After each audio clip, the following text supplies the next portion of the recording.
Adore the immortal emperor for his sacrifice to mankind. Exalt the immortal emperor for his strict guidance. Revere the immortal emperor for his undying guard. Venerate the immortal emperor for his holy wisdom. Honor the immortal emperor, for he is eternal strength. Glorify the immortal emperor for his all-seeing vision. Praise the immortal emperor for his unending rule. Hail the immortal emperor, for he is the Lord and Master.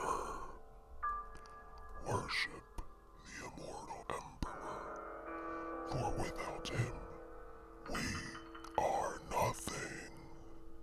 Welcome back to Halloweek, an entire 7-day stretch of horror-themed Warhammer 40K videos that's all leading up to Halloween itself, and a spine-tingling creepypasta.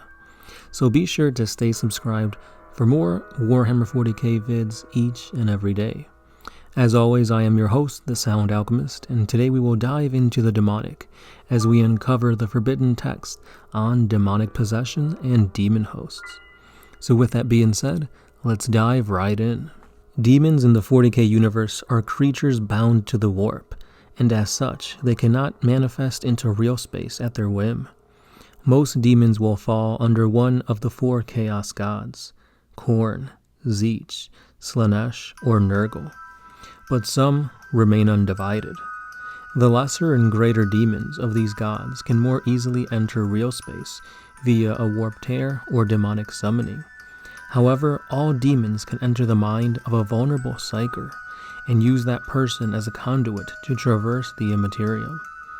These unfortunate souls are what we call demon hosts. Now, a demon host and a possessed person are two completely different things. A possessed is a person who has a demon enter their body against the person's will, and the demon is actively trying to do that. A demon host, however, may or may not be against the person's will, but the demon is unwillingly bound to that person, generally by an outside force. Depending on the ritual used, the demon host is generally being controlled by another mortal, usually to fight chaos with chaos. This is most often used by the Inquisition to gather information, or like I said, for battle. These inquisitors of the Ordo Malleus who enact such a foul ritual teeter on the edge of heresy. The process by which one binds a demon to a host body involves the host willing or not to become inscribed with many runes of binding, chains, padlocks, amulets, but the most important is that of the rune of voiding, which allows the demon to bind to the host's soul itself. Then the incantation of binding, the litany of servitude, and the words of entrapment are chanted. The ritual is then complete once the following words are spoken. In servitutem abduco, I bind thee forever into this host. Now over time, the host will become more and more demonic in appearance. Blood-red eyes, fangs, horns. Each host will vary drastically depending on the demon bound to them, but all hosts will manifest psychic powers. Again, these powers will differ depending on the demon. The stronger the demon, the more torment and suffering the host body becomes, but at the same time, if you want the strength of the demon to show, the bindings have to be weaker, which will allow the demon to have more control and more freedom, which is a very, very careful give and take, because if you give the demon too much power, he'll rebel and end up killing you. If you don't give the demon enough power, then you may not be able to accomplish your goals.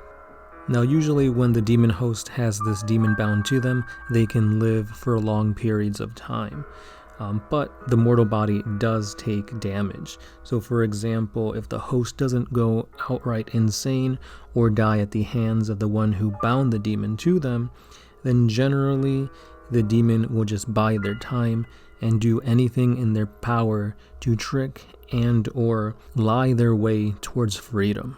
In the lore of Warhammer 40K, there are many notable demon hosts. One is that of Ferris. This is what the lore states. Like all demon hosts, Ferris is a foul and unholy thing, the very existence of which defies nature. Ferris is unique in that, added to his silver chains and occult brands that bind its host body, charms and talismans of Xenos origin adorn its blasphemous form. It is impossible to say if these objects were intended for such use, or the heretics that bound Ferris repurposed them. While a demon may, on rare occasion, deign to inhabit the flesh of a mortal indefinitely, such a state is akin to imprisonment for most descendants of the warp. Indeed, Ferris was unwillingly created in its current form by parties unknown, who clearly possess powerful and damnable knowledge. Upon escaping its stasis prison, Ferris was initially weakened, perhaps an after-effect of the psychic choir that kept him subdued. Ever spiteful and bloodthirsty, its first act was to slaughter its wardens.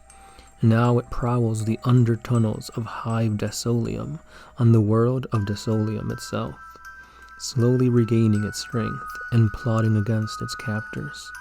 Even if this body is destroyed, the demon within will remember every sight and surely will return to revisit and engage in its vengeful desires. Another notable demon host is known simply as the Burning One.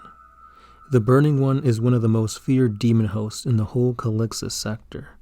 The name of the acolyte who became the Burning One is lost, as is the name of the demon who resides within him. What is known is that he was created by the radical inquisitor Cal Zorn as a way to store vast amounts of forbidden lore without tainting the minds of his personal retinue. Originally thrice bound, as only his mental faculties were required, the Burning One at some point acquired the knowledge of how to break his conditioning, despite his inability to break the wards binding him inside of his human host.